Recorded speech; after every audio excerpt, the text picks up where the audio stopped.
Libros para la banda. Hasta que la lectura nos alcance. Por Cris, Steph y Juanjo. Edición y producción por Steph Rosas.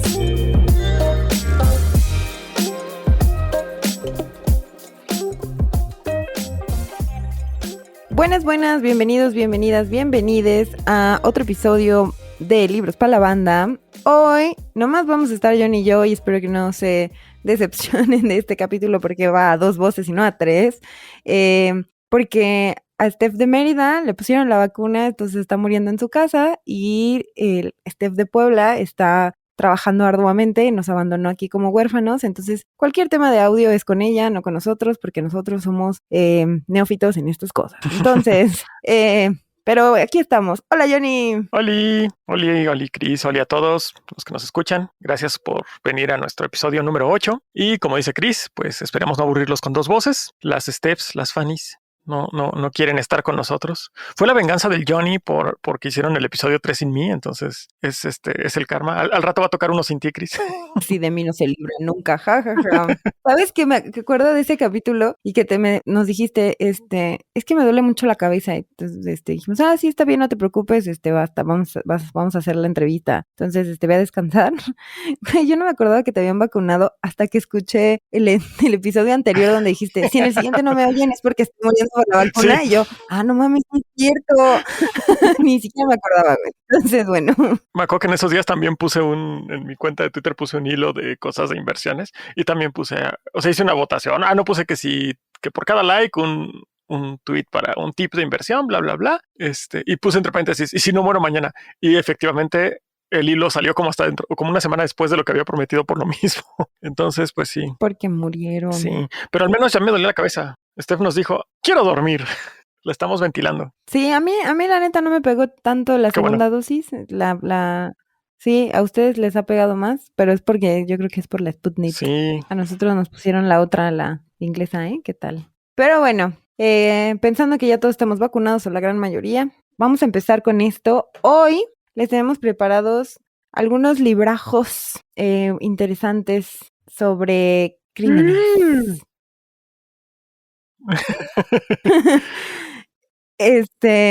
Creo que el tema es muy escabroso siempre y en general hablar de crímenes de cualquier tipo es algo escabroso, pero al mismo tiempo creo que es una cosa muy de la condición humana. Sí. Y lo vemos muy bien reflejado evidentemente en la literatura. Totalmente. Sí, y estábamos revisando Johnny y yo nuestras respectivas bibliotequitas. Amigos, acabo de encontrar que tengo El silencio de los corderos y yo no sabía. Y voy a empezar así con ahorita nada más con esa mención, porque la neta nunca lo he leído, de Thomas Harris. Y acabo de descubrir que lo tengo en mi librero y lo voy a empezar a leer para contarles qué tal está, porque pues todo el mundo hemos visto la película, supongo, con... ¿Cómo se llama el protagonista? Pues es la protagonista Jodie Foster y es Anthony Hopkins el que hace a Hannibal Lecter en esas. Sí, entonces, por ejemplo, una parte de nuestra condición humana es el canibalismo. No es cierto. No les digas. Ay, perdón. No, es justo que este interés por los asesinos seriales, por ejemplo, que creo que está como súper marcado. O sea, tú ves youtubers que hablan de este tipo de cosas y ese tipo de historias y pegan un chingo. Entonces, me acordé ahorita y este descubrimiento como para iniciar este tema de hablar de crímenes, ¿no? Específicamente habla de asesinos seriales. Y por ahí estábamos leyendo como el tema justo, ¿no? De que la novela policíaca y la novela negra y por dónde empieza. Y traemos aquí varias recomendaciones como para ir explicando un poco el tema. ¿Quieres empezar tú? Por ya uno en serio, el otro nada más era descubrimiento y WhatsApp. Sí, y también, bueno, quiero hacer la promesa de que estamos también platicando antes de grabar que queremos hacer más episodios de adaptaciones, entonces esperen menciones del Silencio de los Corderos y Silencio de los Inocentes. Y sí, quiero empezar con algo súper ñoño y súper antiquísimo, antes de lo que teníamos planeado, pero para hablar de cuestiones de crimen. Y me voy a ir hasta la antigua Grecia porque ñoñazo. Con las obras de teatro, o sea, tragedias griegas, de Esquilo, que se conocen como la Oresteia, si no me equivoco. Son 3 en las cuales Orestes, hijo de Agamenón, es y Climnestra es el protagonista, digamos, ¿no? Lo que me quiero centrar es en la segunda, que ahorita no me acuerdo el título, ahorita se los busco, pero lo importante es que Orestes, básicamente, por lo que es relevante aquí en cuestión de crimen, es porque en la mitología es a través de quien se hace la fundación para nuestro sistema judicial actual, obviamente a través de muchas cosas que se han agregado, porque por ley, digamos, un tanto folclórica, tradicional, de los grupos fundacionales, incluso antecedentes a Grecia, en una cuestión cultural que se pierde en la misma mitología, si alguien mata a tu padre o a tu madre o a alguien de tu familia, digamos que se te demanda a ti como su hijo o hija que tomes venganza. Entonces esa parte de la justicia así se impartía. La cosa es que en el caso de Orestes son sus propios padres, o sea, su papá mata a su mamá. Y entonces, por un lado, tiene que vengar a la persona muerta. Por otro, matar a tu padre o a tu madre también es un crimen castigable. Entonces esto es encrucijada. Y básicamente es un parteaguas. Es una manera en la que su cultura funda un sistema judicial que justo, pues, bueno, valga la redundancia, justicia, más allá de una cuestión simplemente de venganzas, ¿no? O sea, es para romper los ciclos de violencia de cierta manera, porque las furias que se encargan de castigar a todos los crímenes, en especial los peores, pues las furias persiguen a Orestes. Orestes se va, logra refugiar, si no me equivoco, es en el templo de Atenea. Es que no recuerdo aquí si es Atenea o Artemisa, pero creo que es Atenea, toda esta cuestión de la guerrera, justicia y demás. Y entonces ella las furias también le reclaman y le dicen, oye, es que necesitamos cumplir con nuestro deber, que es castigar a este güey. Y básicamente ella dice, bueno, vamos a hacer otra manera de castigarlo o de definir la justicia, y llama a 10 o 12 ciudadanos. Orestes presenta su caso, las furias presentan el caso, Atenea funciona como la jueza, y los 10 votan. Y es una cuestión como de un jurado, a final de cuentas. Los 10 votan para decidir el destino de cómo se va a castigar o perdonar o juzgar ese crimen, y se hace un empate, y entonces la jueza es la que rompe el empate. Y ya no les digo en qué acaba para que, por si quieren leer la obra, es bien cortita, se la echan como en una hora. Pero... Ah, no, yo estaba aquí muy picada. Ya dime en qué acaba. La vas a tener que leer. Maldita sea. Pero es bien interesante porque justo, ¿no? Es como una de las primeras cosas que tenemos en Occidente de literatura rodeando o sea, alrededor de un crimen, y que sea el punto importante. No es la resolución, porque uno ve suceder el crimen, uno sabe quién es culpable, pero es cómo romper este ciclo de cumplir con la justicia que se demanda por sangre, al mismo tiempo tal vez no hay una retribución, pero que todas las partes, en este caso las furias, estén también contentas, que son esta justicia antigua, pero también reconocerle dentro de este paradigma que había, que Orestes actuó como debía actuar. Y entonces hasta dónde se le castiga, hasta dónde no, qué se va a hacer, todo eso, me parece bien interesante como antecedente. Hiper ñoñazo, pero está bien, bien padre. Entonces, por si la quieren leer, la segunda de las 3 obras de teatro de Orestes, de Esquilo, ahí échensela, está gratis en todos lados en internet, en Proyecto Gutenberg, y en cualquier lado la googlean y les sale. Y pues, Cristo, ahora que nos vas a traer algo más moderno, cuéntanos un poquito más de cosas que no son tan viejitas. Tan viejitas. Fíjate que ahorita me estabas diciendo de esta. Creo que sí la leí, no me acuerdo en qué acaba. Entonces voy a fingir que sí la leí y fingir que sí me sé el final. No, pero me estaba La voy a googlear. Sí, en este momento. Sí, para que acaba. No, es que me estaba acordando que por ahí estaba leyendo que también la historia de Edipo Rey va un poco por ahí, en el sentido de que al final él descubre quién... O sea, la historia era algo así como, creo que todos conocemos la historia de Edipo, ¿no? Que él mata a su padre para quedarse con el reino, y al final se da cuenta que a quien mató fue a su padre, porque él no sabía, y sabía que eso con su mamá y no sé qué. Y ahí hay un tema como de también asesinato, justicia propia y culpa, que viene con la condición humana y las relaciones filiales, en este caso, ¿no? Como lo mencionas, y me acordé un poco de Edipo. Sí. Quizás por ahí podamos rastrear también, pues sí, este tipo de narrativa de las pasiones que guían los crímenes, ¿no? Que por ahí vamos a ir avanzando sobre este tema de pasiones. Pero voy a entrar con el tema de la novela inglesa, sí, que creo que es como el parteaguas justo de la novela policíaca. Aquí estábamos, o sea, de inicio estábamos hablando de criminalidad, o de lo que se podría considerar como crímenes. Y creo que eso también responde, como hemos dicho en otros capítulos, a ciertos contextos. Antes quizás matar, no sé, a tu vecino porque te vio feo, pues no era un crimen, ¿no? Ya después vimos que sí, que matar a alguien más, pues sí es un crimen, y que pues no hay que matar por ejemplo. No porque lo digan los mandamientos, los 10 mandamientos de Dios, sino Que es otro sistema judicial muy antiguo también, igual que el Código de Hammurabi, a final de cuentas. Claro, sí, por supuesto, que te estaba dictando reglas para la convivencia, pues la mejor convivencia social. Y justo como vivimos en sociedad, podemos cometer actos que puedan violentar al otro y podrán ser pequeños o podrán ser muy graves. Pero bueno, ya me estoy yendo hacia el tema de las pasiones y eso creo que le toca más bien a novela negra. Entonces, primero la novela policíaca. Vale. La novela policíaca es, por ejemplo, Agatha Christie, que es todo un misterio la señora, entiendo por qué se murió en un situación. Hay un chiste de los Simpsons, ¿no? Que dice, este hámster escribe bajo el seudónimo de Agatha Christie. Sí, así, está muy chistoso. Porque creo que nadie supo cómo falleció, desapareció de pronto y ya nadie supo qué había pasado con ella. Y Agatha Christie creó un universo, o sea, el universo, uno de los universos como modernos de la novela policíaca. Más atrás podríamos hablar un poco de Edgar Allan Poe también. Ah, claro. Sí, con la novela, por ejemplo, espérenme, es que no me sé ese nombre porque pues, es que no lo he leído. Y entonces, es Los crímenes de la... Aquí les hablamos de libros que hemos leído y otros que no, pero para que tengan de todo. Sí, no podemos leer todos los libros, amigos. Los crímenes de la calle Morgue, que fue escrito en 1841. Ya. Por ahí también tiene el del misterio de Marie Roget, que estoy pronunciando horrible el francés, La carta robada y El escarabajo de oro. Y y después viene, por ejemplo, gente como Agatha Christie, escritoras como Agatha Christie y como Arthur Conan Doyle, que de Sherlock Holmes nos va a hablar ahorita Johnny, pero le quiero hablar de Agatha Christie. Agatha Christie tiene este universo y han visto seguramente películas y nunca han leído Agatha Christie. De esas ocurrió, o sea, están así como en un lugar fifí, así, no sé, un barco o una mansión o algo así. Casualmente en ese escenario donde vienen todos los personajes protagonistas está su protagonista que se llama Hércules Poirot. ¿Cómo se pronuncia? ¿Poirot? Yo siempre he dicho Poirot, pues porque latino. La verdad no sé si tengo una pronunciación distinta. Poirot. Pues la neta yo tampoco, también cuando lo leí dije Poirot en mi cabeza, entonces, casualmente está ese personaje y sucede un crimen, ¿no? Matan a alguien, acuchillan a alguien y nadie sabe quién fue y todos son sospechosos, ¿no? Es como este juego de Clue. Ándale. ¿No?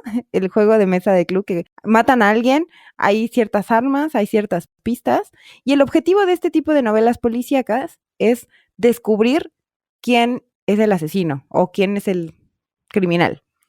Y hay un personaje, en este caso que es Poirot, que es el que va a ir siguiendo las pistas y generalmente tienen un giro inesperado al final, que es como, güey, no mames, como todos eran sospechosos, al final el que sí es el criminal es como inesperado, ¿no? Así como, wow, yo imaginaba que era este. Entonces te van volviendo como una atmósfera en donde tú mismo unes como estas piezas del rompecabezas como para suponer quién es el criminal al final.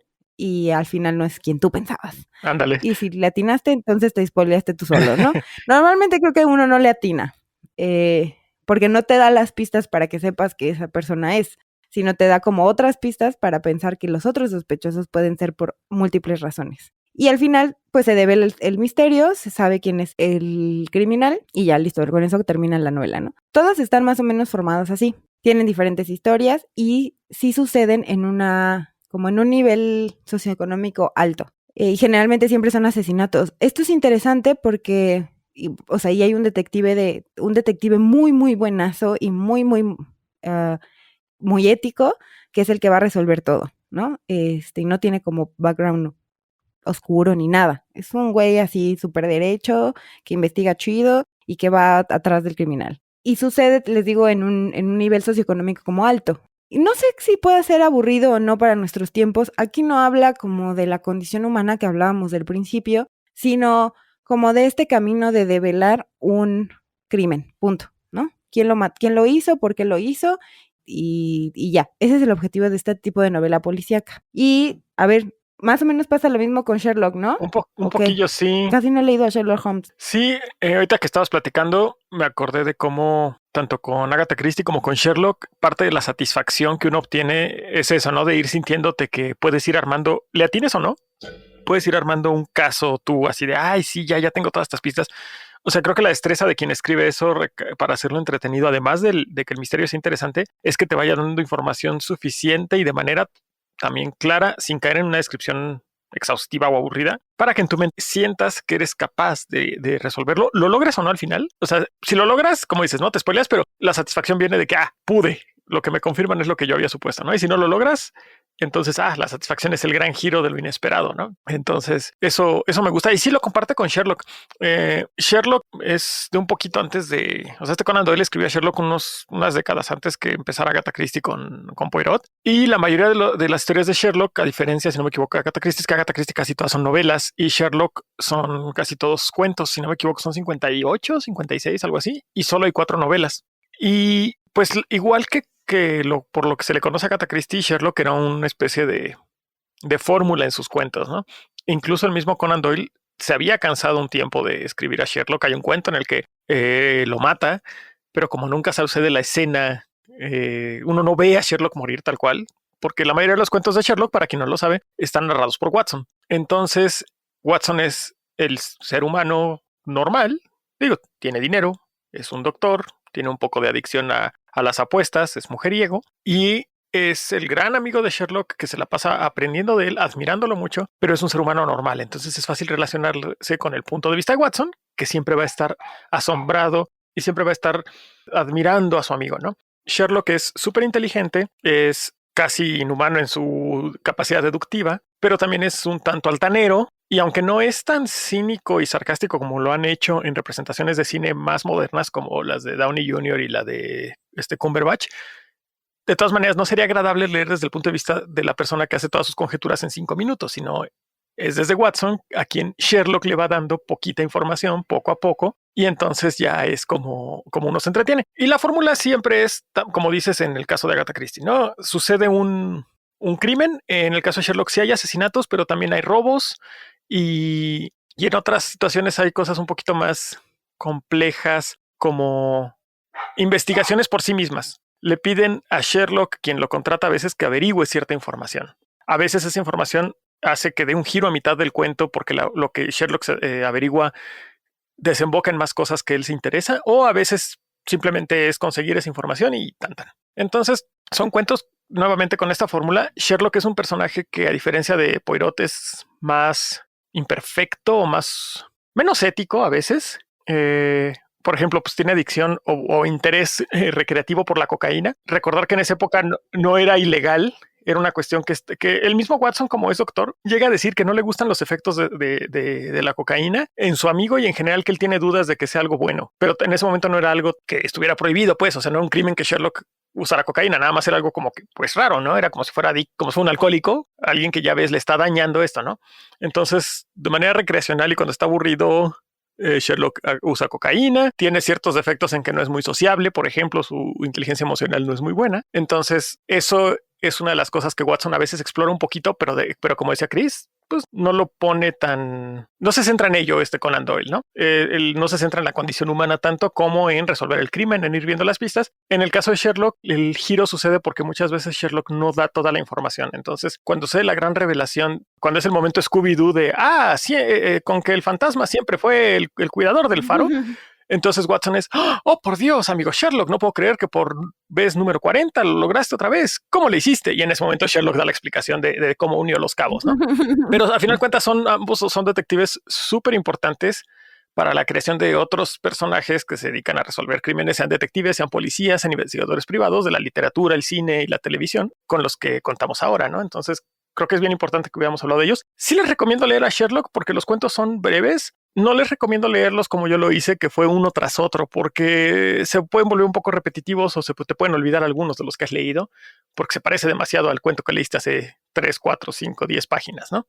Entonces, eso es lo único, nada más no se los echen como maratón, pero sí son cuentos que se sostienen como buen entretenimiento actual, la neta. Estaba pensando ahorita que dices esto de...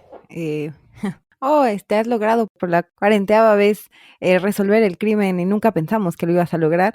De estas series gringas como CSI, que yo mi mamá ve, güey, es que mi mamá ve un buen la de CSI Miami porque dice que el protagonista es novio.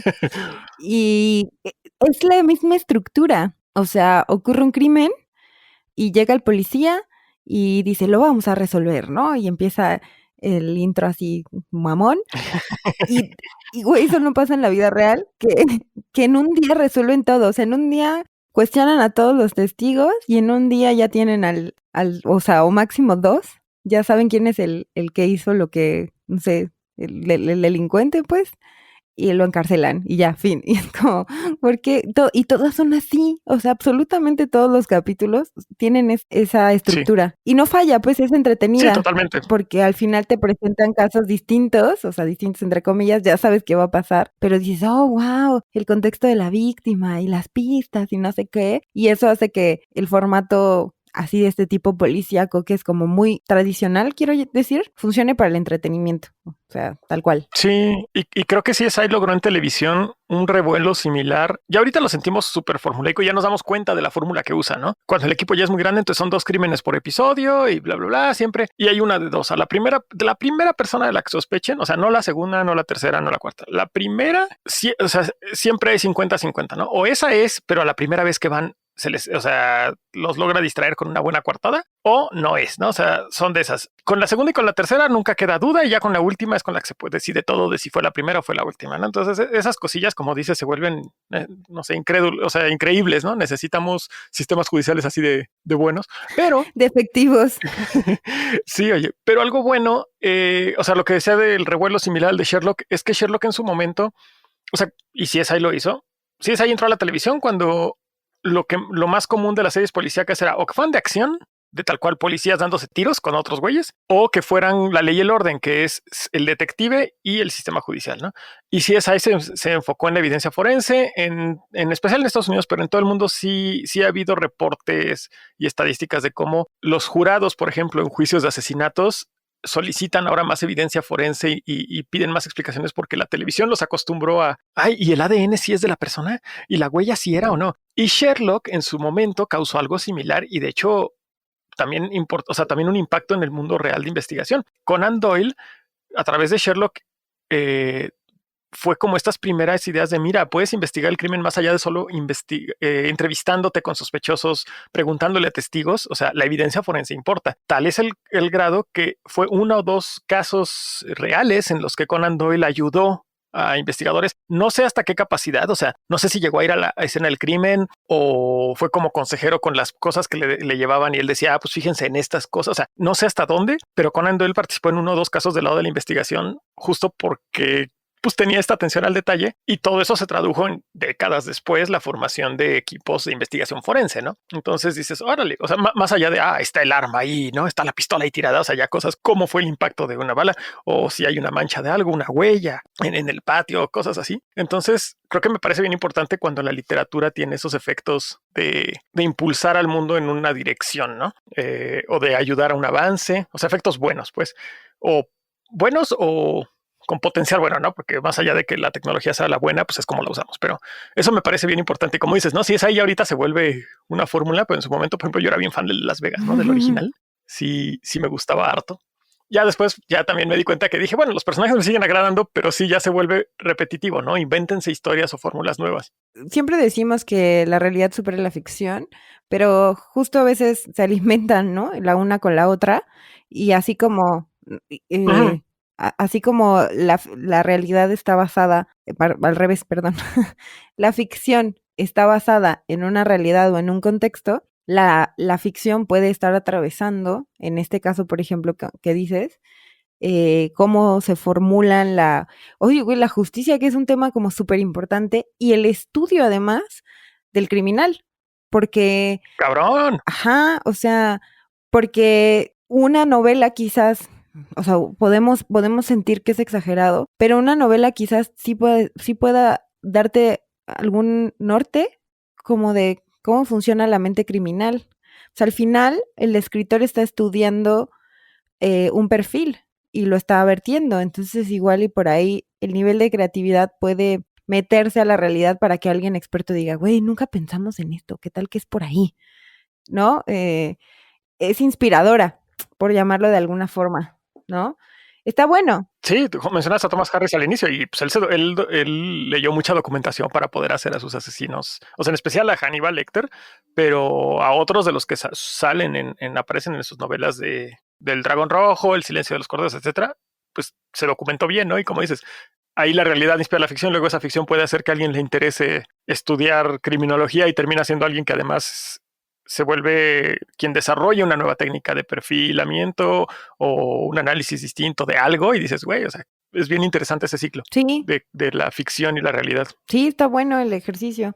Bueno, esa es como la parte tradicional o como más viejilla, entre comillas, del tema de la novela policíaca y la fórmula que basan. Y luego tenemos una que a mí en lo personal me gusta mucho más porque pues es más moderna y más aterrizada como a la al prole, así, a la prole, a nosotros la prole, porque justo, pues, estos escenarios que utilizan son muy lejanos, digo, ni creo que ninguno de nosotros, bueno, no sé, igual alguno de ustedes sí, pero nosotros, los que estamos hablando a través de estos micrófonos, no nos imaginamos estar como acá en un barco super mamón en donde ocurra un crimen y haya un detective así mamón, ¿no? Entonces, igual ustedes sí, pero nosotros no. Entonces, uno de los, voy a atreverme a llamarle subgéneros, es la novela negra, que tiene un poco la fórmula de, o sea, esta de ocurre un crimen, evidentemente, y hay una persona que lo va a resolver. Pero, justo la novela negra baja como varios escalones hacia el vulgo y retoma esta parte de la condición humana que decíamos al principio. Johnny les llama, ¿cómo dijiste? Crímenes pasionales. Sí, sí, pues bueno, yo no lo sé, los que saben. Los que saben, así, los que saben.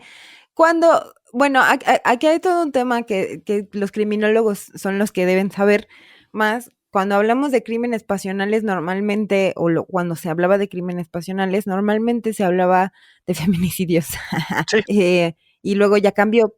Creo que en realidad lo que queremos decir es que se basa en las emociones que tiene el ser humano que lo hacen actuar de manera violenta. Estas novelas negras justo retratan esa violencia en un escenario mucho más realista, naturalista, dicen los expertos, en donde la prole vivimos, el barrio, la calle, utiliza lenguaje mucho más aterrizado a la realidad común de todos nosotros y se basa en este tipo de crímenes como cuya motivación es el enojo, la rabia, la necesidad o ansia de poder, la envidia, odio, codicia, etcétera, celos, ¿no? En el caso de los asesinatos hacia mujeres, por ejemplo, ¿no? Uy, clásico. Ajá, celos. Y bueno, en temas de tipificación de delitos, pues no me voy a meter, ¿verdad? Pero justo estas novelas están... No nos van a cancelar. Sí, nos van a cancelar. No, o sea, sí estoy de... Otra vez. Sí, otra vez. No nos cancelen. No, o sea, yo no sé de tipificación del delito. El feminicidio tiene una tipificación y el homicidio tiene otra tipificación. Y antes se le llamaba al feminicidio justo crimen pasional, lo cual es erróneo, pero a nivel narrativo lo hablamos, o sea, lo queremos llamar así porque tiene que ver con las emociones que surgen desde el ser humano y que son muy del ser humano, ¿no? Claro. O sea, los celos son muy del ser humano. El perro, pues igual pareciera que tiene celos, pero la verdad es que no experimenta el mismo nivel de celos de nosotros. El perro no se enoja, o el gato no se enoja, o él sí hace berrinche y se va un ratito y se le olvida. Y nosotros no. Para nosotros esas emociones tan profundas y oscuras implican una motivación. Y justo en estas novelas, esa es la motivación. Y el objetivo de estas novelas no es necesariamente resolver el crimen. O sea, es simplemente narrarlo y situarte en un contexto mucho más decadente. Como que el crimen detona y es el motivo para contar la historia, pero va en paralelo, ¿no? A veces ya ni se resuelve, a veces sí, pero... Ajá, no es el objetivo. Pero pasa a veces a segundo plano, ¿no? Ajá, exacto, pasa a segundo plano. Es como, no necesitamos saber quién fue el autor, sino necesitamos saber cuál fue el contexto del crimen o conocer la historia de la víctima o conocer, a veces puede estar narrada desde o sea, omnisciente como muchas novelas, o desde el punto de vista de quien se supone que está investigando, o desde el punto de vista incluso del asesino, que ese es como un girito que quiero dar ahorita con otras dos novelas que traigo. En el caso de la novela negra, uno, el objetivo no es resolver el crimen. Y dos, el que está intentando resolver el crimen, a diferencia de Poirot o Sherlock Holmes, no es una persona intachable, al contrario. puede ser, digo, ahorita estabas mencionando que Sherlock no es precisamente así como una persona muy seria y formal, pero no comete delitos. Y en el caso de la novela negra, el detective, el policía o el periodista que está investigando, el investigador, wherever, sí puede cometer delitos Sí. y sí tiene un background oscuro. Y justo ese background oscuro tiene que ver con el desarrollo de la historia o con lo que está investigando. Traigo un ejemplo más o menos que se llama, es de este Irving Welsh, que es el que escribió Transporting. Ok. Se llama, tal cual, se llama Crimen, el libro. Y yo creo que esta es una novela negra porque el protagonista es un detective, no sé, creo que es un policía nada más, o sea, no es así como del FBI ni nada. Y anda intentando salvar a una niña de unos cuates que tienen o sea, como secuestrada a su mamá. Ujú. Y su mamá es una persona en decadencia, o sea, son de un estrato socioeconómico bajo. Están en Los Ángeles, me parece, algo así. Y están así como en estas zonas de migrantes latinos. La niña es hija de una de ellas y ella se dedica, o sea, tiene muchos vicios, la mamá se dedica a dar servicios sexuales. Y es tratada, o sea, además, ¿no? Entonces, estas personas quieren también agarrarse a la niña y este güey llega así por pura pinche casualidad, pero además trae un background así como súper fuerte Ok. de cómo o sea, cómo descubrió que el asesinato de otra niña. Entonces su objetivo no es resolver el asesinato de la otra niña y no es resolver quién está atrás de esta niña, es salvar a la niña. Y todo el contexto que él trae oscuro de su pasado y de sus traumas y de lo que quiere y lo que no quiere y chalala, se ve, o sea, modifica toda la historia sobre cómo intenta proteger a la nueva niña, ¿no? Básicamente. Entonces, en realidad el objetivo no es atrapar al malo o atrapar a los cuates que quieren agarrarse a esta niña, ni tampoco resolver el otro crimen que lo tiene traumatizado, sino salvar a la niña como tal. Se oye muy bonito, pero en realidad el personaje es un tipo muy oscuro, o sea, es bien pedo, tiene traumas, Claro. Es antisocial, por ahí ha matado 2 que 3, no tiene muchos escrúpulos, pero realmente quiere salvar a la niña, ¿no? Entonces, se vuelve como su cualidad que lo redime, ¿no? O sea, todo lo malo, pero si logra salvar esta vida va a valerlo, justo, ¿no? ajá, sí, correcto. De hecho, lo mandan de vacaciones porque está tan traumatizado con todo lo que le ha pasado y lo que ha hecho, que por eso lo mandan de vacaciones. En realidad, el güey está de vacaciones. O sea, todo se le atraviesa por Ok. casualidad. Está un poco lenta la narrativa, pero está muy entretenido y creo que ejemplifica muy bien esto. Hay otros libros que no estoy segura si meterlos así como tal cual, como novela negra, que yo les llamo que son, que sus autores son como, pues sus autores tal cual son periodistas. ¿Han leído a Cepeda Patterson? Yo te fallo. Espero que quienes nos escuchen no, pero cuéntanos. Por ahí tiene 3 novelitas, no sé si sean más. Se me olvida siempre cómo se llama, solo sé que se apellida Cepeda Patterson. Tú síguele y ahorita lo buscamos. Bueno, el punto es que este güey tiene como 3 novelitas que hablan justo de, el protagonista es un periodista. Y adivina quién es periodista. Ah, pues el escritor. Y entonces son estos periodistas, mira. son estos periodistas que destapan una cloaca, Jorge Cepeda Patterson, gracias, que destapan una cloaca política o criminal o de corrupción que tiene que ver con algún crimen en específico, trata de personas, no sé, generalmente es trata de personas. Ahorita me voy a acordar de qué otros crímenes traen. Y que el periodista es el que está dando la investigación, o sea, es el que está haciendo la investigación y pues es muy chingón, ¿no? A huevo, como debe de ser. Y el objetivo, otra vez, no es resolver el asunto, es, por ejemplo, salvar a alguien, que creo que por ahí va un poco. Y que normalmente los crímenes sí son feos, o sea, la trata de personas no es bonita, asesinatos también, secuestros, ¿no? O sea, son crímenes fuertes. Y el papel del protagonista es de alguna manera proteger a la víctima. Esos son como más o menos los ejemplos que tengo. Okay. Estas, por ejemplo, novelas de Jorge Cepeda Patterson son súper leíbles, o sea, porque son muy, muy ligeras y rápido, o sea, le agarras la onda muy, muy rápido. No son nada complicadas. Hay más. Yo incluso metería, me van a mentar quizás mi madre, pero yo incluso metería alguna novela, no me acuerdo cuál fue la que leí de Héctor Aguilar Camín, que tienen más o menos el mismo formato. O sea, son periodistas que destapan la cloaca. Y está buena, o sea, porque sí te describen una realidad, en este caso mexicana, que es en donde estamos, que conocemos que es un secreto a voces, ¿no? Y que sabemos que sucede y que por eso el país está como está. Entonces, el ejercicio narrativo está bueno. Me parece un poco decadente que ellos mismos se pongan como los protagonistas, como muy chingones, porque esa es mi percepción. Yo creo que se están describiendo a sí mismos. Pero bueno, más o menos por ahí va la novela negra. Creo que todavía hay muchos autores que lo tratan de una manera mucho más cruda, sobre todo cuando el protagonista no es el detective o el investigador o el periodista, sino cuando es el Ándale, criminal. Chan, chan, chan. leche con Que ahí es pan. donde está culero.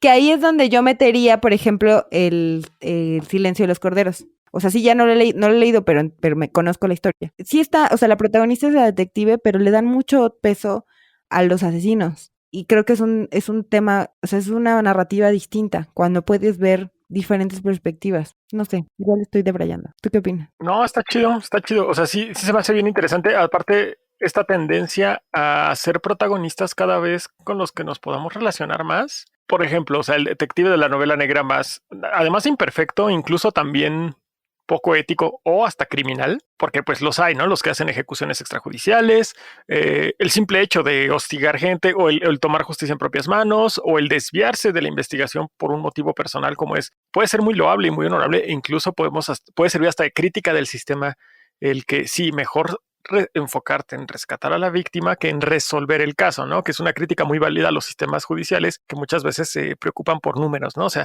en este afán de medir cosas, vamos a medir cuánta gente podemos meter a la cárcel, ¿no? Y tenemos el problema como el de México de cárcel preventiva que, digo, se discutió hace poco el si hacerla o no, ya casi un mandato estándar, pero pues cuánta gente inocente y pobre está encarcelada sin haber sido hallada culpable y sin una investigación detrás, ¿no? Y eso en todo el mundo. Y en vez de enfocarse en las víctimas o en ambas cosas, pues, y vuelvo un poquito al caso del principio con lo de Orestes, porque creo que algo bien importante de la justicia es que, pues, en el lado pasional, más en crímenes muy feos, muy violentos, obviamente del lado de la víctima no le puedes esperar o no le puedes pedir que sea súper racional y que no quiera una venganza, ¿no? La justicia siempre se siente como que te queda de ver algo, porque al final de cuentas, ¿no? Si se perdió una vida, por ejemplo, pues por más justicia en papel que haya, que se resuelva, que se atrape, que se encarcele, que se corrija, que haya reparaciones, lo que sea, pues no te van a devolver a tu ser querido, ¿no? Entonces, obviamente siempre hay ahí ese problema. Y es una de las discusiones que he visto que se están, o sea, desde hace décadas, tal vez siglos, se están teniendo, pero me gusta ver que cada vez se asoman un poquito más a que más allá de solo especialistas se enteren al respecto, que se publiquen medios masivos y demás, es esta cuestión de la justicia restaurativa, ¿no? Que se enfoca en justo en el cuidado de las víctimas y no nada más en atrapar y encarcelar gente. Y vamos a atrapar, enjuiciar, encarcelar, y ya se acabó. Y entonces, del lado de la literatura, me gusta que se ven estos protagonistas cada vez más cercanos a un lector o lectora en este sentido de pues, son imperfectos como uno, no me puedo relacionar. Y si bien el detective de novela negra llega a ser un extremo al que tampoco nos queremos parecer, pero que uno entiende sus traumas humanos. También me gusta cuando ya se empieza a volver que los protagonistas sean como dices, ¿no? El caso de periodista o simplemente sea quien comete el crimen o quien lo investiga por ejemplo, el sistema te falla, eres el papá al que le secuestraron al niño y entonces como nadie te pela, tú te pones a investigarlo. Cada vez son protagonistas más, pues más, además de humanos comunes, como todos quienes leemos, ¿no? O sea, puedo ser yo, puede ser tú y eso está bien interesante. Un ejemplo que quería mencionar, del lado un poco más hacia lo cómico, es un libro que mencioné en uno de los primeros episodios, que es de Sacheri. Bueno, tiene dos muy buenos de crimen, no sé si más, pero ubico dos.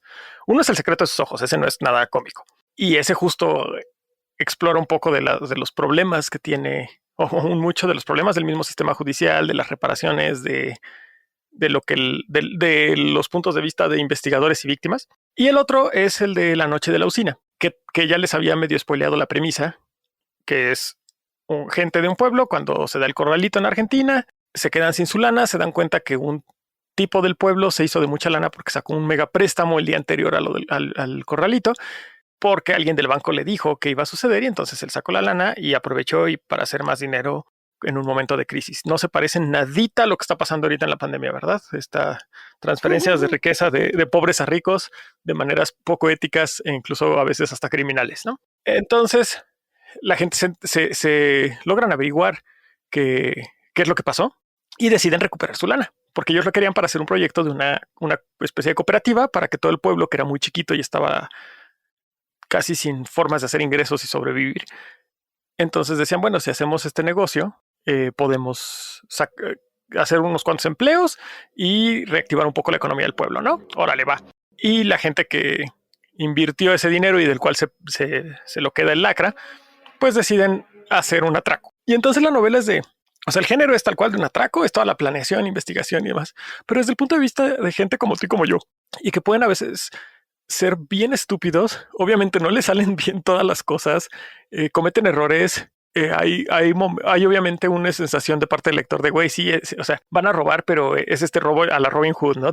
Para quitarle al que tiene y al que tiene de manera gandalla e injusta para que lo tenga la gente a la que le corresponde ese dinero y de quién era originalmente, ¿no? Entonces es muy divertida la novela, se la recomiendo mucho, es muy ágil de leer también. La noche de la usina, recuerden, de Sacheri, y es muy agradable como la voz de cada uno de los personajes es bien distinta y el humor que usa Sacheri es muy bueno. O sea, sí me puse a reír unas cuantas veces durante la novela. No es una novela de comedia, pero sí es una novela con muchas situaciones muy graciosas. Es de un tono ligero, fuera de un par de tragedias tanto duras en la historia. El resto del relato es alivianado, muy ágil, más aventuroso que dramático, por ejemplo, ¿no? Entonces, y es interesante justo que el protagonismo ya se va hacia gente común y corriente. Ya ni siquiera es alguien especialista como un policía o alguien especialista en investigar, aunque no sea del lado judicial, como puede ser un periodista, ¿no? Ya es un grupo de personas de un pueblito en Argentina que, o sea, uno tiene un taller mecánico y es exfutbolista, otro era como activista político y es muy chistoso porque se la pasa haciendo menciones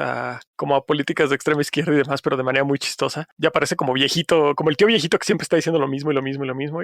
Así es. Entonces, se los recomiendo mucho. Y obviamente El secreto de sus ojos es famosón, bastante. Tiene aparte adaptación con el mismo nombre, si no me equivoco, y además tiene una adaptación gringa que la hicieron muy distinta a la novela original. Y pues obviamente les recomiendo que se las echen y toman elementos de estas novelas de estos personajes de novela negra que mencionaba Chris, pero ya no encajan, como que siento como que se dieron cuenta.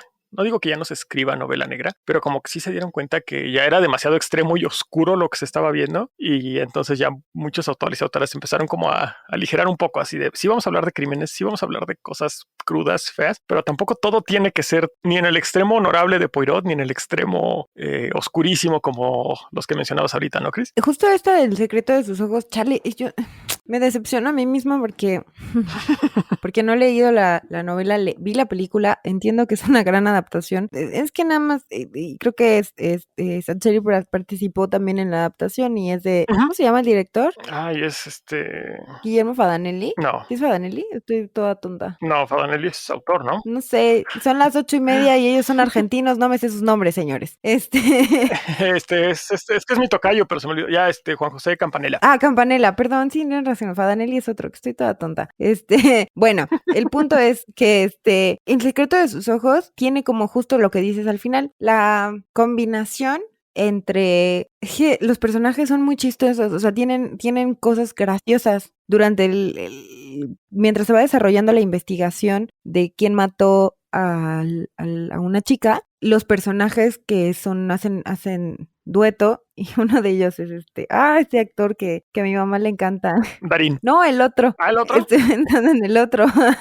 Ándale. Que siempre ha sido de comedia. Ay, sí, mi mamá estaba loca y veía. Es ahorita me acuerdo cómo se llama. El punto es que hacen cosas como muy hilarantes durante el camino y el jefe los caga varias veces así y se enoja con ellos porque sí hacen cosas que pues no deben estar haciendo como investigadores, ¿no? O sea, por ejemplo, meterse a la casa del sospechoso, como, güey, es que si haces eso puedes cagar toda la investigación, claro. Y lo hacen de manera lo regañan muy chistoso, pues, ¿no? Y entonces tienen algunas cosas de Guillermo Francella, gracias Francella, que es como todo un icono en Argentina, es el actor que les digo, y él siempre ha sido de comedia, entonces ahora hace un personaje muy serio, pero que al mismo tiempo hace cagadas que dan mucha risa, y el final es de no mames. Sí. O sea, le da un giro de tuerca tan cabrón que me remite a lo que dijiste inicialmente de la justicia, la venganza, etcétera. que dices, güey, ¿cómo crees? Y que es una crítica muy poderosa al sistema judicial, ¿no? O sea, porque al final, en realidad, nunca, o sea, sí, no resuelven el crimen, ¿no? En fin, o sea, es una gran historia. Yo de verdad voy a leer el libro, no lo he hecho, pero al menos vean la película, que es excelente. Y justo siguiendo con el hilo de cómo nos identificamos, cómo... Eso está muy raro, pues. No creo que te puedas identificar si no eres un criminal con un criminal. Pero justo lo que decíamos de la novela negra. ¡Oh, sí! ¿O sí? Chan, chan, chan.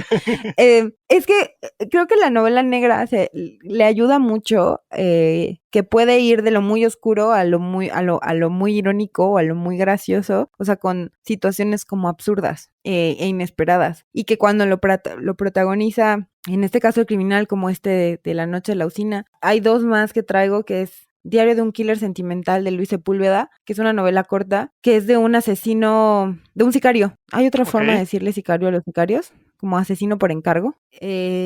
Asesino a sueldo es el clásico, ¿no? Ah, asesino a sueldo, gracias. Esa es la que estaba buscando. Es una novelita así súper, súper cortita de Luis Sepúlveda. Que habla justo, o sea, quien narra la historia es el asesino, o sea, todo lo estás viendo desde el punto de vista del asesino, y tiene un giro de tuerca muy interesante, que te puede dar risa, en el sentido macabro de lo miserable la razón por la que él mata al final a quien mata, tiene que ver con qué tan miserable es el personaje. Y entonces, de alguna forma, sí te puedes identificar un poco con lo que le pasa al personaje a nivel personal. No porque sea un asesino a sueldo, sino porque tiene estas, al final, características muy humanas que lo empujan a cometer un crimen, en este caso pasional, ¿no? Motivado por las emociones. Pareciera que no, pero sí. Está muy buena y de verdad lo lees en 1 hora. Está súper cortito. ¡Órale! No te da risa, solamente te mantiene como al filo y te das cuenta qué es lo que motiva al personaje y dices, güey, pues sí, yo también, o sea, siento que terminarías, o sea, yo no, porque de entrada yo soy mujer y el protagonista es un hombre, pero siento que si te pones en sus zapatos, eres empático con el protagonista que es un asesino, terminas diciendo, güey, yo también hubiera hecho eso, o sea, ese asesinato también lo hubiera cometido, la neta. No está chido, pero te lleva para allá. Te entiendo. Sí, eso está muy padre, que es como, sí, güey, ya mátalo, no mames, ¿no? O sea, se lo merece, no está bien, pero terminas diciendo eso, te empuja, la motivación te empuja para allá. Claro, y como dicen, ¿no? Como regla para escribir ya sea villano, si vas a hacer cosas como muy en blanco y negro, o simplemente un buen antagonista, va a ser el bueno de la historia ante sus propios ojos, ¿no? Entonces, las motivaciones de quién es antagonista, en este caso puede ser un asesinato, un asesino, puede ser alguien que hizo un atraco y demás, aunque no sea desde el punto de vista que leas, si en la novela o en el cuento, en la historia que sea, te presentan de manera válida sus motivaciones, incluso si no las compartes lo puedes entender, ¿no? Y dices que es algo, en general, es algo bien bonito de la literatura que nos ayuda a ser más empáticos.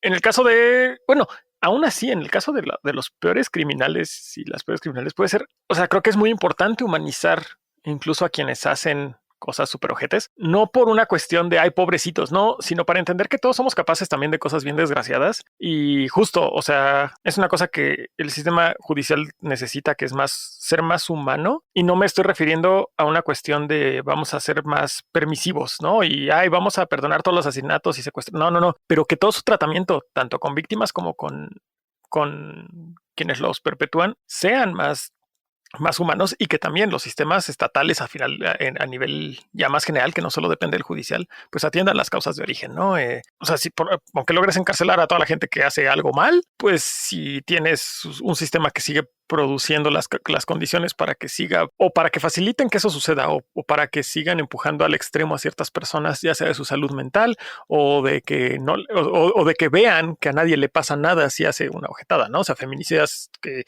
pues ya en México es un problema desde hace muchísimos años, que no solo es una cuestión meramente judicial, es una cuestión de educación, cultura, falta de investigación, falta de seriedad de las mismas autoridades, ¿no? Y que dices, güey, pues claro que no estoy dando una justificación para que se haga, pero claro que el güey que tiene pensado hacerlo, más fácil lo va a hacer si se da cuenta que no hay consecuencias, ¿no? Y dices, güey, o sea, urge que se atienda. Eso y muchos problemas, pero si dices, güey, o sea, porfis, hagan su chamba, ¿no? De atender cosas de raíz, no solo de hacer relaciones públicas, pues. Urge legislar. Sí.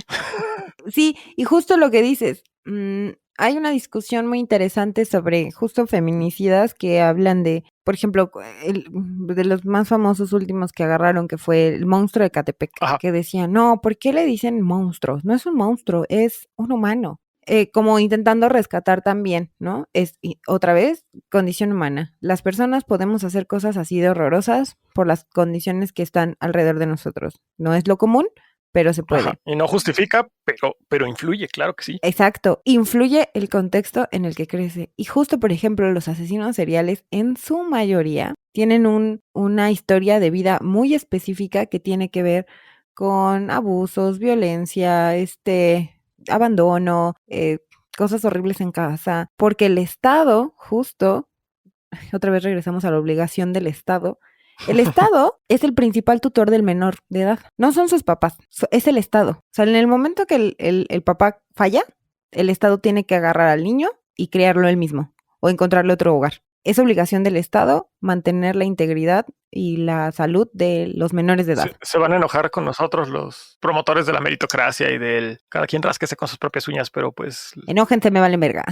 Exacto, tememos decirles que el ser humano es un ser gregario y que es una mamada la meritocracia básicamente. Por algo existe el Estado. O sea, el Estado existe y funciona por muchas razones, entre las cuales está que somos animales sociales que requieren una organización y reglas. Y los neoliberales no quieren nada que tenga que ver con el Estado, pero me valen verga. Así de, van a salir los conservadores en lo político y en lo social y liberales en lo económico. O sea, básicamente es, me valen los demás y no quiero pagar impuestos. O sea. Ajá, sí, son un asco. Pero bueno, el punto es que estos niños que se convirtieron al final en asesinos seriales en su mayoría han sido abandonados, no solo por sus tutores legales, sino por su tutor principal, que es el Estado.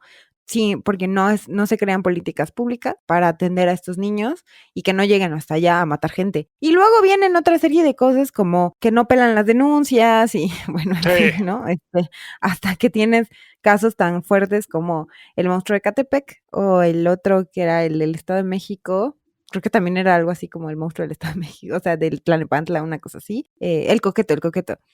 Que también era un feminicida serial, ¿te acuerdas? Sí. Güey, a mí me dio un buen de miedo ese caso porque ese güey manejaba en la ruta que yo tomaba para ir a la universidad. Entonces, bueno, el caso es que sí podemos identificarnos, o sea, sí podemos ser empáticos con estos seres, aunque sean horribles, aunque hayan matado personas. O sea, sí podemos ser empáticos y decir, güey, por eso les pasó. ¿No es justificable? No. ¿Merecen un castigo? Sí. Pero justo creo que lo que hace el ejercicio de la novela negra es retratarlos como humanos que hacen cosas horribles y que te puedes identificar hasta cierto nivel con ellos. Y por eso creo que la narrativa se hace todavía más rica. Y que dices, güey, yo también hubiera hecho eso. O sea, te llevan a ese extremo. Yo también hubiera hecho eso. O al revés, ¿no? O sea, güey, yo jamás hubiera hecho eso. Aunque me hagan cachitos y me traguen, yo no haría lo que hizo ese asesino o ese violador o ese secuestrador, whatever. Claro, y creo que la empatía además es súper necesaria para, o sea, a nivel tanto individual como social, desarrollar esa empatía por quien sea es importante incluso para discutir las medidas que se necesitan a nivel social, políticas públicas que ayuden a esto, ¿no? O sea,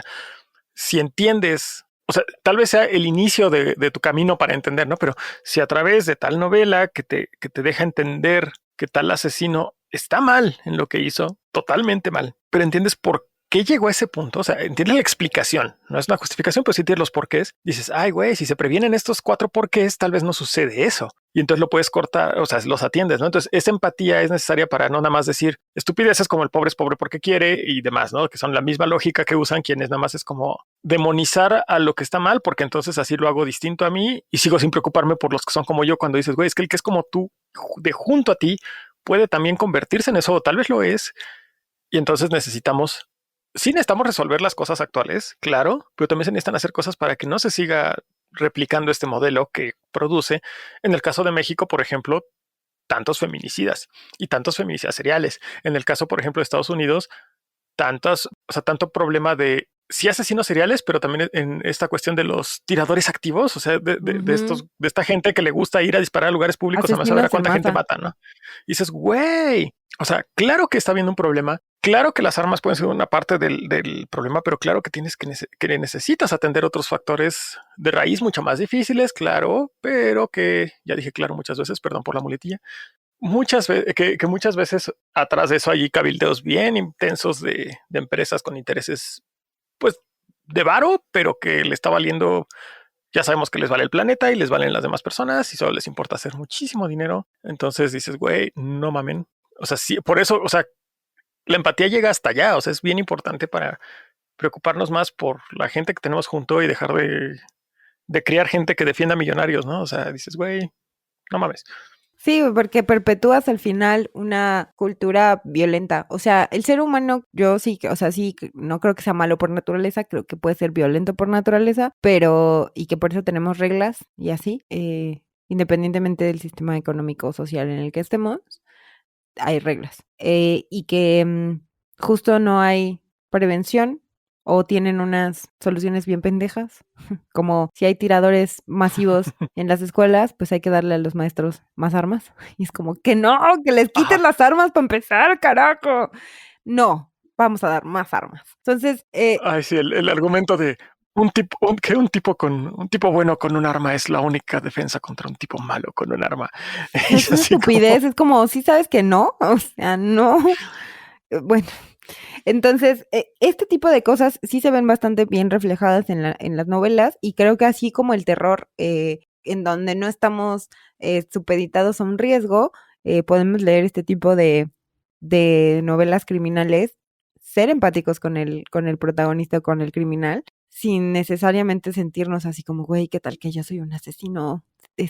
Bueno, no un asesino, más bien un psicópata con riesgo de ser un asesino serial. O sea, no, eso no pasa, simplemente podemos traspolar algunas de nuestras situaciones humanas a personajes construidos al final de la realidad o mezclados de varios personajes que sí existieron y que responden a necesidades de un chingo de cosas, ¿no?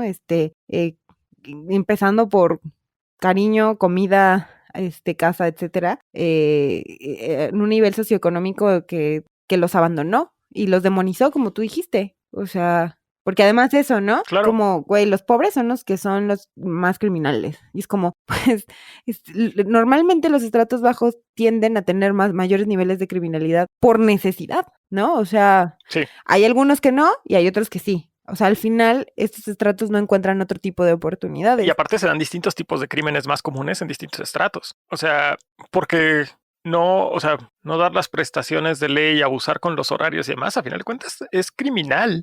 Estás rompiendo la ley, estás abusando de otras personas, nada más que, ay, güey, eres un emprendedor. Es un empresario que, pobre de ti, trabajas 18 horas al día y tu trabajo es tu pasión. No, chinga tu madre, güey. Si no sabes hacer un negocio bien, entonces no deberías de tener un negocio. O sea, y el problema eres tú. Y también está mal, ¿no? Nada más que el clásico criminal de cuello blanco, ¿no? Se ve mejor y recibe penas a veces más ligeras. Y entonces también es un problema de los sistemas judiciales que criminalizan la pobreza, no que los pobres sean criminales nada más porque sí. También, ajá, justo. O sea, sí están creados los sistemas judiciales. Oye, yo ya nada más para terminar, porque tú también traes otros libros que sí quiero que mencionemos. Sí. Nada más como recomendación, échense también Ensayo de un crimen de Rodolfo Usigli, que fue otro de los libros que yo seleccioné para este capítulo. Entiendo, o sea, lo que se habla de esta novela es, o sea, yo la leí en la universidad, para que no digan que no leo, porque ya dije varias veces ese no lo he leído. De alguna manera inaugura justo la novela negra en México, en 1944, es como de las primeras. Tiene una adaptación, una película que dirigió Luis Buñuel. Tiene varias, de hecho, pero como la más icónica es de Luis Buñuel, y el mismo Usigli hizo el guión, hizo la adaptación al guión. Y está muy cagada porque también el protagonista es como el criminal, en este caso es un asesino, pero que además le sale todo mal. O sea, es un asesino que quiere matar, pero no puede. Básicamente esa es la premisa. Entonces, está muy entretenido, no es muy largo, según yo.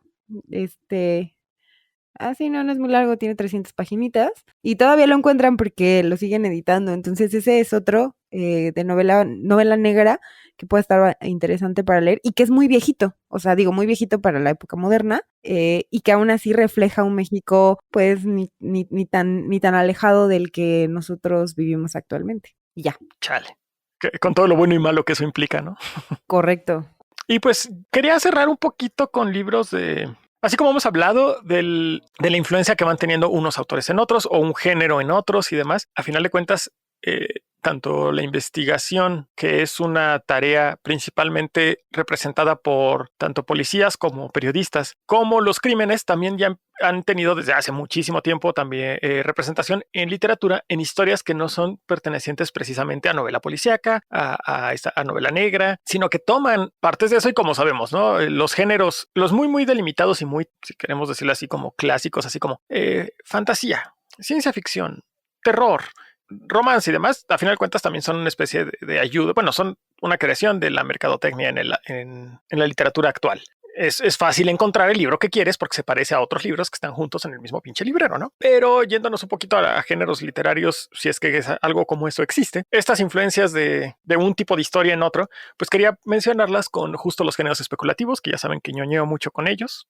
Todos los que son ciencia ficción, fantasía, justo el terror un poquito menos, pero en ellos vemos cómo han influido estas características de los detectives y periodistas. Un ejemplo clásico, por ejemplo, si nos vamos en orden de temporalidad, sería Lovecraft. Lovecraft hereda mucho de Edgar Allan Poe, pero también mucho de la novela negra, y entonces tiene personajes, muchos, si no es que la mayoría de los personajes protagónicos de Lovecraft son periodistas, investigadores privados o policías que se ven envueltos por algo que parece habitual, normal, un crimen, un asesinato.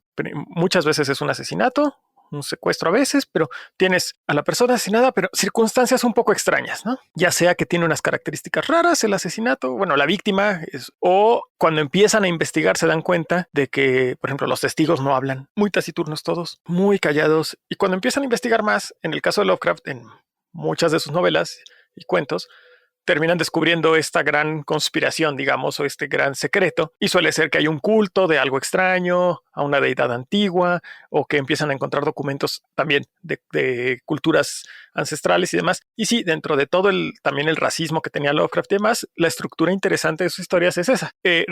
Pasa la barrera de ser algo con lo que se puede uno relacionar porque es, un asesinato, ok, he visto policías, he leído sobre ellos, he leído sobre el trabajo de reporteros porque los leo en los periódicos, pero de pronto me lo estás contando de la misma manera en que leo eso y, ay, güey, esto ya se está tornando bien raro, ¿no? Me recuerda un poquito, pues esa influencia en la peli de Eyes Wide Shut de Kubrick, porque justo, ¿no? Hay algo extraño. El protagonista, que es Tom Cruise, empieza a investigar algo raro y le saca de onda. Y cuando ya sucede la revelación final y esta famosa fiestorgía, es como, ay, güey, o sea, esto hay una cosa mucho más grande e incluso solo rasca la superficie de eso, ¿no? Nunca sabes ya más a fondo qué hay. Y entonces eso pasa con Lovecraft, ¿no? Y la locura o la muerte es casi siempre el final de sus personajes, ¿no? Spoiler para todo lo de Lovecraft, los güeyes se vuelven locos o se mueren. Entonces pero pues hereda de esta tradición investigadora policíaca, ¿no?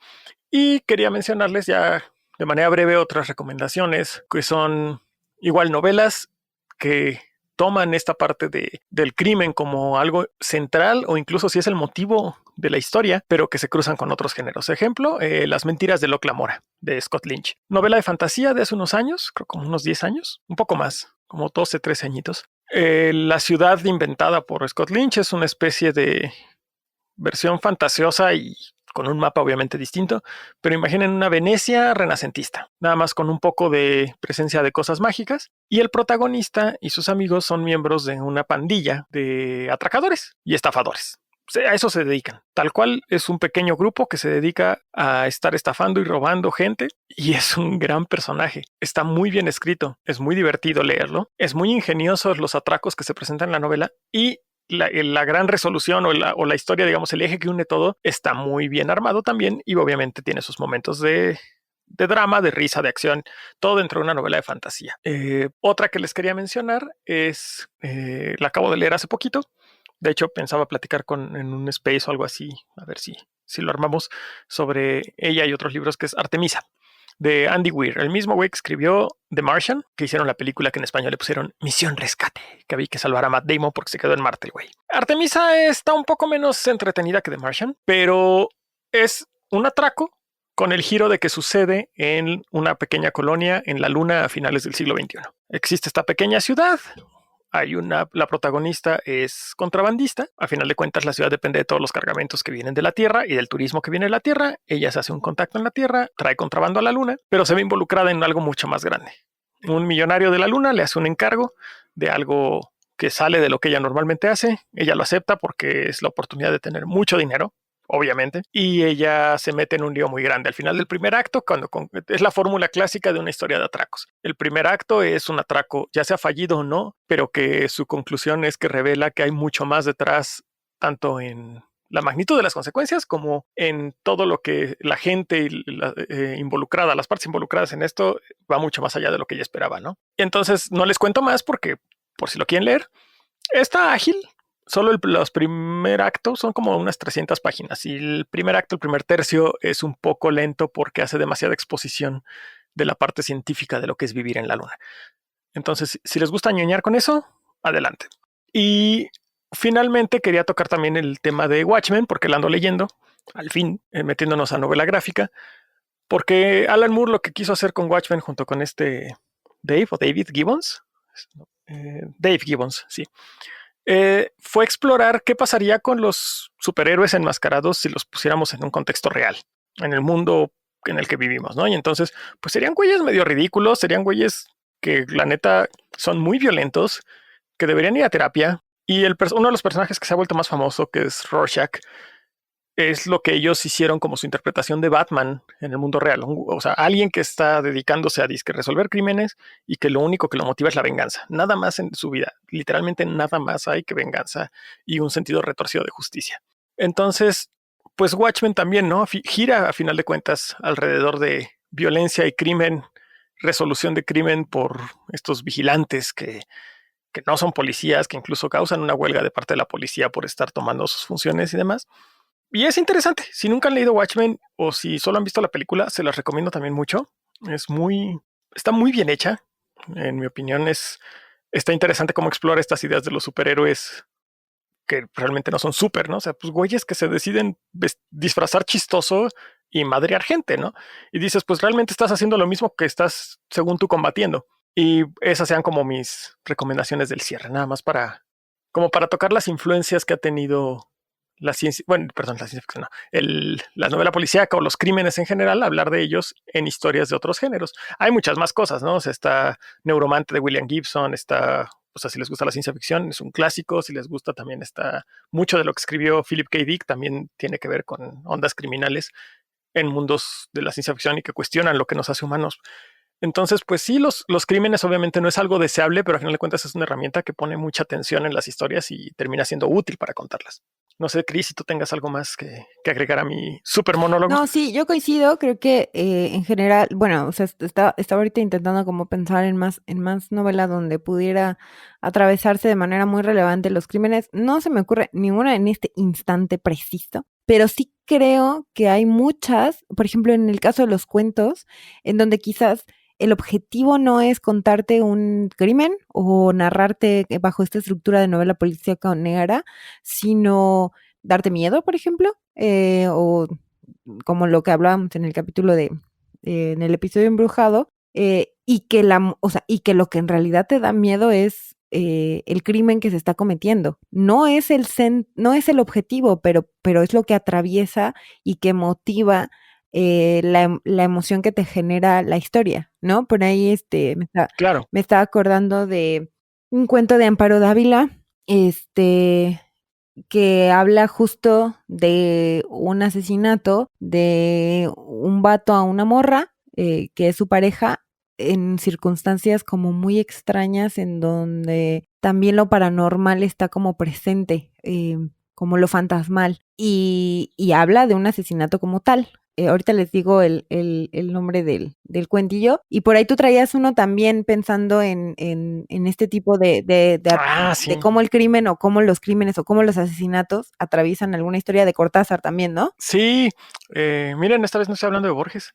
No les voy a spoilear nada más. Se llama Las Ménades. Si lo pueden leer, está en la colección de Final del Juego y seguro lo pueden encontrar en internet. Solo les voy a decir, el protagonista va al teatro. Esa es la premisa. Es un cuento bastante sencillo, ágil, en lo que Chris nos cuenta del otro que iba a decir, pero es el protagonista yendo al teatro. La cosa es cómo se desarrolla esa ida al teatro y o sea, hacia qué desemboca y bueno, el clímax, ¿no? Solo, o sea, sí les puedo prometer que hay un crimen y estoy casi seguro de que si nunca lo han leído no se van a esperar de qué trate el crimen en ese cuento, pero es muy bueno. Las Ménades de Cortázar en la colección de Final del Juego. Seguro hay muchos más, ¿no? Tanto del mismo Cortázar. Estoy queriendo pensar en Borges ya nada más por por mis autorreferencias ya de hablar de Borges.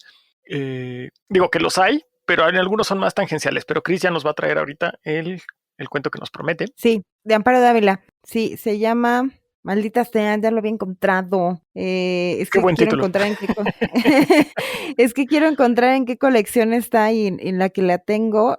No estoy segura de qué. Final de una lucha se llama. Originalmente venía en la colección de Tiempo Destrozado, que es del 59, y ahorita en los libros de 21 para el 21 de fondo que platicamos, viene como como que lo metieron muy a huevo, no sé, en la colección de Muerte en el Bosque, que son diferentes, pero igual si encuentran así, o sea, lo googlean o algo, lo encuentran. Está bueno, también. Final de una lucha se llama. Va. Y pues ya, o sea, sobre crímenes creo que podemos hablar un montón, igual que todas, porque hay un montón de material, pero además como del fondo que implica la criminalidad. No nada más de asesinatos, por ejemplo, sino también, por ejemplo, de las motivaciones que los móviles de un secuestro o los móviles de, no sé, la trata de personas, o entre otros, ¿no? O sea, de la violencia misma, que son elementos que pueden motivar una obra para hacer una narración, que pueden mover la misma historia, o sea, que no necesariamente gira alrededor de eso, como menciona Johnny, sino que solamente empujar la historia para hacerla caminar y darle un sentido a los personajes. Resolver algo, encontrarse algo y que entonces la historia, justo eso, haga sentido, como lo que estábamos diciendo en el episodio de los libros basura que tienen que hacer sentido, ¿no? Sí. Las motivaciones de un personaje y quizás un crimen puede ser una de ellas, que además te ayuda a identificarlo en tu contexto y en tu propia realidad, porque creo que absolutamente todos en este país hemos desgraciadamente sido víctimas de un crimen, ¿no? Sí, totalmente. O sea, es una tragedia y también me atrevería a decir que en casi todo el mundo. Si no, por lo menos sí casi todo en Hispanoamérica es seguro que sí. Sí, no, o sea, sí, seguro, no, y no nada más Hispanoamérica, o sea, como que toda América, Sí, todo el sur global, para empezar. exacto, va a empezar, en algunos países más que en otros, pero creo que absolutamente todos hemos sido víctimas de un crimen, y posiblemente muchos de los que nos han escuchado o uno mismo también, ha cometido algún crimen en mayor o menor medida. No cometan crímenes, por favor. Sería lo ideal, ¿no? Las cárceles mexicanas ya están muy llenas, no se vive bien allí, no quieran ir a conocer a Yostop allá, está culero, no lo hagan. Y pues ya, pues ya creo que eso es todo por hoy. Ya estamos, Sí. a ver, cuéntanos, perdón, yo creo que ya me extendí un poco, pero sí quisiera como hacer la acotación de una vez al aire, que es que o sea, ya vamos a cerrar temporada. Ay, sí, tenemos que hacer ese anuncio. Ajá, entonces más bien, yo como soy boba con los números, Johnny, tú dinos cómo está eso, que ya nos vamos.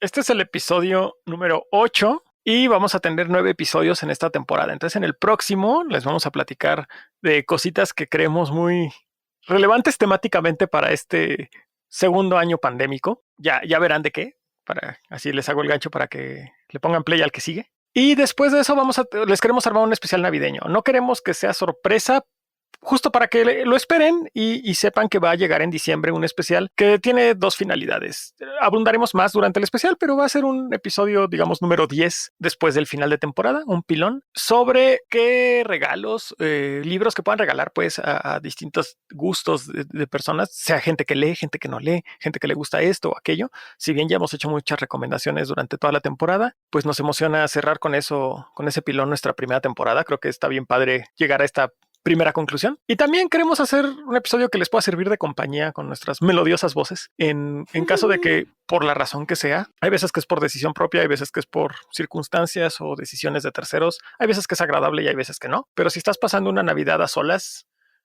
o difícil, o una Navidad en la que prefieras rápido dejar de socializar, igual y que tengas algo que te acompañe esa noche, quieras oír de libritos. Digo, todos nuestros episodios están ahí, pero queremos hacerles compañía con un episodio pensado específicamente para eso. Entonces, vamos a hacer esos 10 episodios de esta primera temporada, hecha toda en 2021.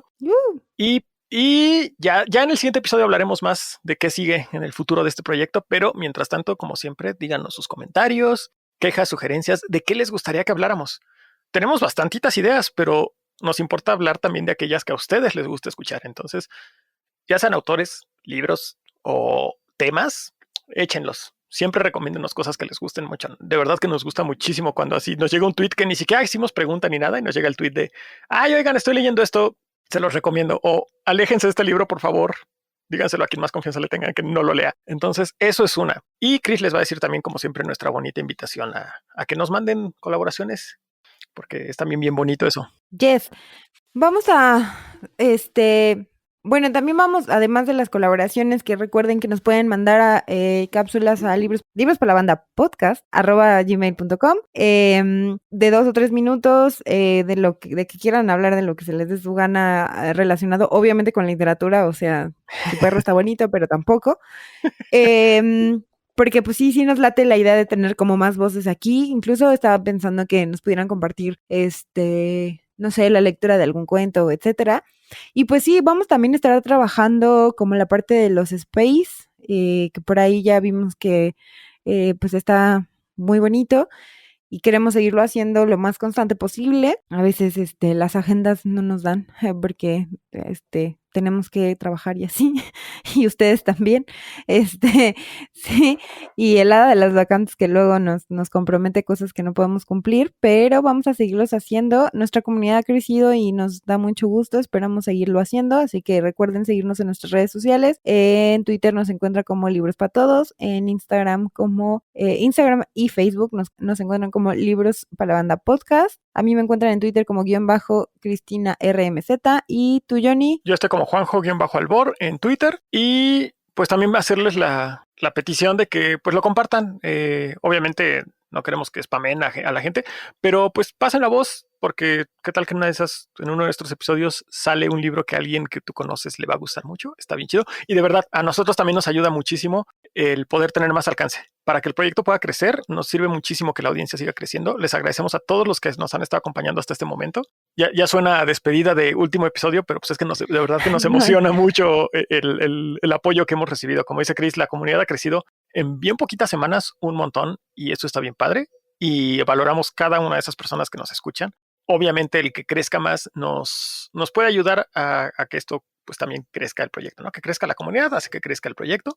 Y pues les tenemos varias cosas ahí. Estamos pensando todavía en varios proyectitos, varias cosas que les queremos dar, además del podcast, a quienes nos escuchan. Entonces, todo eso es para plantarles la semillita de la emoción. Pero, pues nada más para que lo sepan, ya estamos hasta planeando cosas, obviamente, para la segunda temporada, ¿no? Entonces, ahí les decimos eso. Sí, y además que, créanlo o no, spoteamos, así, logramos spotear a quienes nos escuchan asiduamente y que no conocemos en persona y así, porque queremos que sigan en este espacio y compartir mucho más también con ellos. Entonces, si tú eres un escucha asiduo de este programa y llegaste hasta acá, pronto vamos a tener como más sorpresas que estamos planeando y también juntando los centavos. Entonces, pues nada, síganos escuchando, compartan y pues muchas gracias por todo siempre. Listo. Bueno, nada más quería avisar, así de terminamos y casi quería nada más decirles, o sea,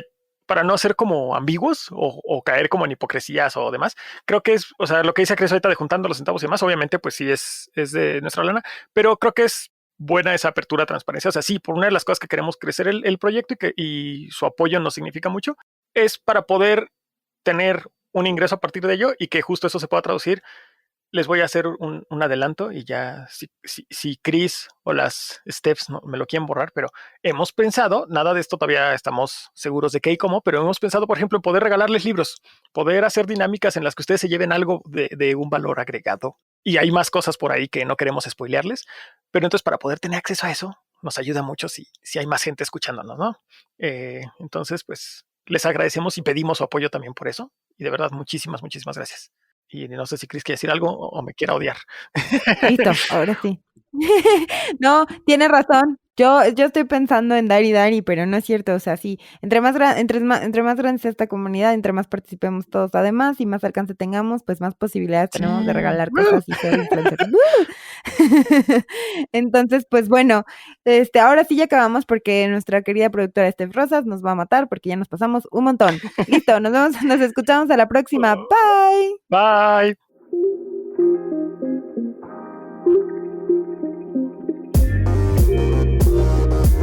Libros para la banda.